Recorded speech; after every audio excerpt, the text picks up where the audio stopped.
안녕하세요. 감출 수 없는 운명 107번째. 오늘은 남편 복은 없지만 자식 복은 있는 여자분 사주를 가지고 감출 수 없는 운명을 들여다보도록 하겠습니다. 먼저 어떤 사연인지 들어보시겠습니다.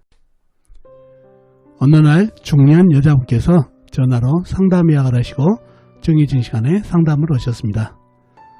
상담 오신 주제를 여쭤보니 이렇게 말씀하십니다. 선생님, 제 사주에 어떤 복이 있고 어떤 복이 없을까요? 라고 하십니다. 저는 그분 사주를 뽑고 집중을 해봅니다. 그리고 그분 사주에 나오는 그대로 그분께 말씀을 드립니다. 사모님, 사람들 사주에는 여러 가지 복이 있습니다. 부모님 복, 형제 복, 남편 복, 자식 복, 재물 복 등등이요.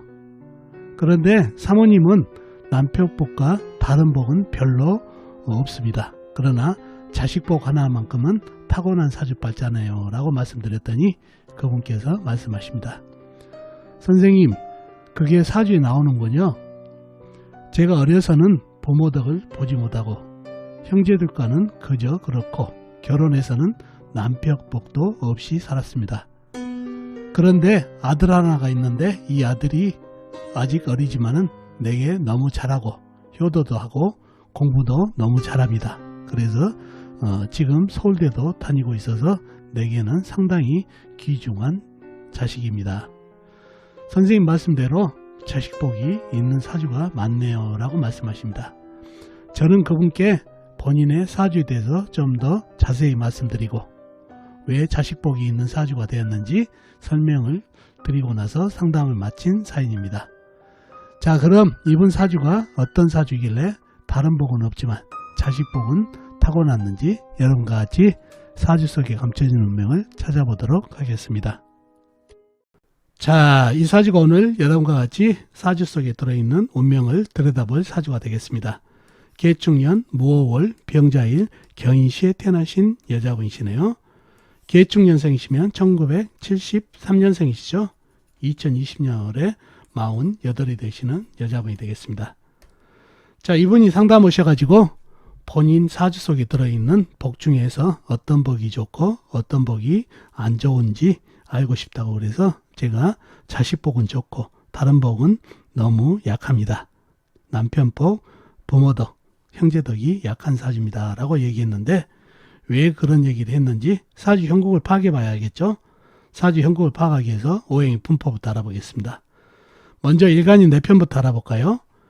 일간인 내 편의 오행의 세력이 강하면 사주가 강해지고 반대로 상대편 내 힘을 빼가는 오행의 세력이 강하면 사주가 약해진다는 얘기죠.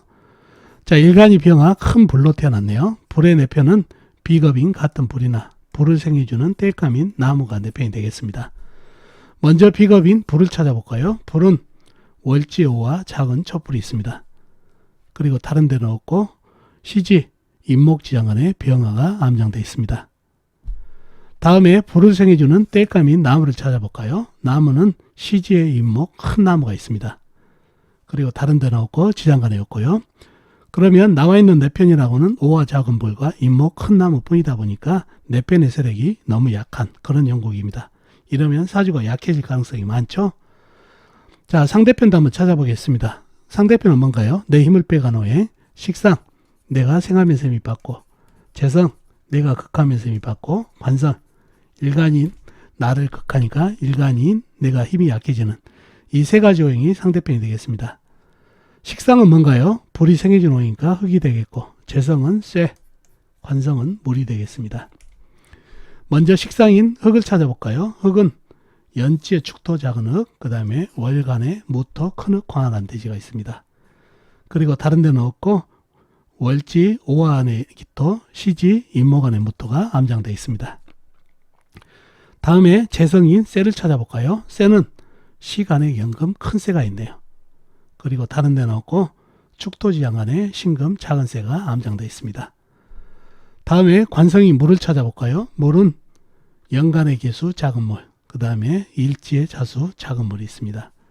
그리고 다른 데는 없고 연지 축토지장 안에 개수가 암장되어 있네요. 자, 그러면 상대편의 세력이 제법 있죠. 축토 작은 흙, 개수 큰 흙, 그 다음에 경금 큰세, 계수, 자수, 작은 물까지 네 편이라고는 오화하고 임목뿐이다 보니까 사주가 약한 사주가 됐네요. 자, 약사주가 됐는데 좀 더 깊이 들어가 보자고요. 이 사주가 얼마나 약해졌는지 좀 더 보도록 하겠습니다. 네 편이 임목과 오화가 있죠. 자, 임목과 오화가 건재한지 한번 보자고요. 건재해야 약사주라도 버틸 수 있는데 건재하지 못하면 신약사주로 내려가 버리죠. 자, 네 편이 임목은 건재한가요? 아니죠. 이 시간에 있는 경금이 하는 일이 뭔가요? 물을 생하든가 나무를 가든가 둘 중에 하나 해야 되죠. 일지에 자수가 있어요. 그래서 금생수를 하지만은 이 물이 어떤 물인가요? 작은 물이죠. 작은 물 생하고도 쇠기운이 남아요. 그러면은 바로 경금은 큰 금목이 들어갑니다. 임목을 크게 버린다는 얘기죠. 여기나 해수나 임수 큰 물이 있었으면 문제가 달라졌을 텐데 이 자수가 너무 작은 물이다 보니까 물을 생하고도 남는 경금이 임목을 극해서 임목을 박살을 내네요. 그래서 내 편 하나가 사라져 버리네요. 다음에 오화는 건재한가요? 자, 이 자수가 하는 일이 뭔가요? 나무를 생하든가 불을 극하든가 둘 중에 하나 해야 되죠. 나무를 생해야 되는데 생할 나무가 박살나 버렸죠. 임목이. 그러니 불을 극하게 됩니다. 그래서 좌우충으로 내 편 하나 오화를 꺼트려 버리네요. 자, 어떤가요? 사주가 아주 신약해져 버리죠. 이제 신약사주가 돼버리네요. 그러면 이 경금도 부담스럽고 흙도 부담스럽고 제일 부담스러운 게 뭔가요? 이 불이 큰 불이지만 사주가 이렇게 나를 도와주는 오행이 없다 보니까 매우 약해졌어요.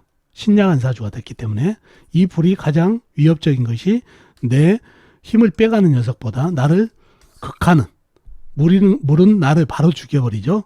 내 힘을 빼가는 오행하고는 게임이 안 된다는 얘기예요. 그래서 계수, 자수, 작은 물이지만 이런 불 정도는 약한 큰 불 정도는 한 방에 꺼버릴 수 있는 위협적인 존재가 됩니다. 그래서 이 사주에서는 물이 가장 흉한 기운이 됩니다.